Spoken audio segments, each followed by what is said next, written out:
Hi, I'm Nate Perez, and today I'm joined with a very special guest. Amy Bates. All right, Ms. Bates. How long have you been teaching for? This is my 33rd fall. Wow. So 33 very years. long time. Very generational. Like a whole person. Yeah. So what got you into teaching? I loved high school, and honestly, I wanted to be a ballerina, but I took dance my whole life, but I knew that I needed a real job, and plus, I'm short, so I'm not going to make ballerina stuff. So I became a teacher because I enjoyed and learned so well from my teachers at Kilgore High School. Some of them are still my friends. I mean, they would all be my friends, but some of them have passed away. So there's nothing like giving back to the community that raised you, and so that's why I ended my career here. So you said you ended your career here. Mm-hmm. Where'd you start? Where have you been? I actually started at Pine Tree when I left SFA I wasn't a graduate, I was a student teacher.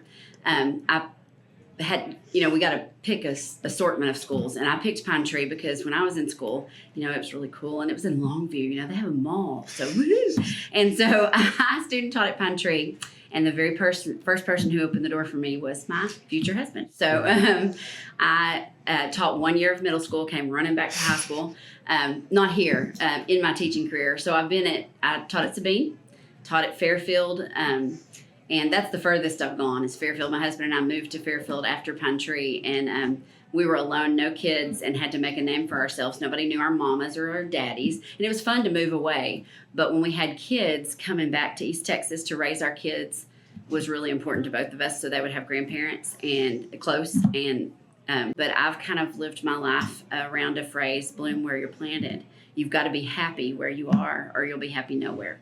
So you've got to find happiness where you are and make happiness where you are. So. And final question. Okay. Now that you're retiring, what do you plan on doing? Wow. I might drink coffee in my bathrobe. Isn't that a typical answer?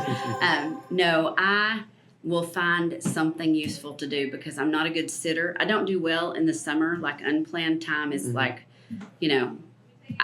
I have to have something to do, like an agenda. I love calendars. I used to be all about keeping my personal calendar. Well, I hadn't had time to keep a personal calendar in about 15 years of doing yearbook and newspaper. So I'm excited to do my own calendar and remember my family's birthdays and maybe scrapbook all the pictures that my sweet children kind of got pushed to the wayside. When you do a yearbook, you're putting a yearbook or scrapbook together for everybody else's kids.